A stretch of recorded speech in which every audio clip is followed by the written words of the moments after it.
కూడా సహకరించారు. ఇక్కడ మా కాంగ్రెస్ రైతులు కూడా ఉన్నారు, వాళ్ళ రైతులే కాదు మా రైతులు కూడా ఉన్నారు. ఎవరు కూడా అడ్డు చెప్పలే. పాపం రైతులు ఎప్పుడు కూడా ఏ ప్రభుత్వం వచ్చినా కూడా ఆదుకుంటారనే ఉద్దేశంతో ఉంటారు. తమ ఈ ప్రభుత్వంతోనే మన లాభం అవుతుంది, ఈ ప్రభుత్వంతో నష్టం అవుతుంది అని చూడదు. కానీ కాంగ్రెస్ వచ్చిందంటే రైతుల యొక్క ఆశీర్వాదంతో వచ్చింది. ఈరోజు మనం ఏదైతే భూమాత పోర్టల్ తెచ్చినామో భూమాత పోర్టల్తో రైతులందరూ ఆనందంగా ఉన్నారు. కాబట్టి రైతులను ఆదుకునే ప్రభుత్వం కాంగ్రెస్ ప్రభుత్వం. మీ ఎవరిని కూడా ఒక మాట అంటలేము. మీరు రజోత్సవ సభలు పెట్టుకోండి, ఇంకెన్ని ఉత్సాహాలను చేయండి. We are not against for that. కానీ ఎందుకు మా పైన బుద్ధి తగులుతున్నారు? కాంగ్రెస్ ప్రభుత్వం అడ్డుకుంటుంది, కాంగ్రెస్ ప్రభుత్వం నాయకులు అడ్డుకుంటుంది.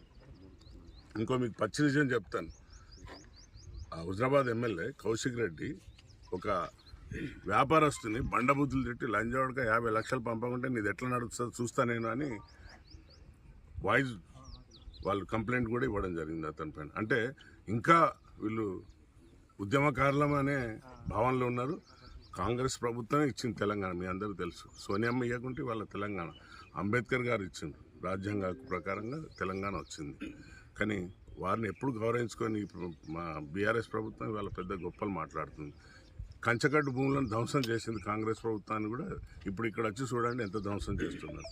కెనాల్స్, దేవదుల కెనాల్, వాగు, దాని నేచర్ని అంతా అంటే నేచురల్గా పోయే వాగును కూడా కొలాప్స్ చేసి మొత్తం నింపేసి ఇప్పుడు మళ్ళీ చిలక పలుకులు పలుకుతున్నారు.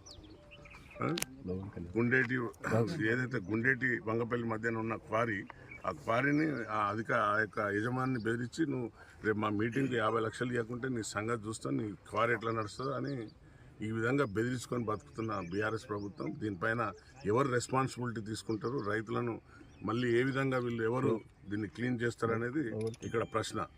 ఇది కానీ ఇట్లా చేస్తే మాత్రం ఊరుకోము, తప్పనిసరిగా చట్టపరమైన చర్యలు ఉంటాయని తెలియజేస్తున్నాను.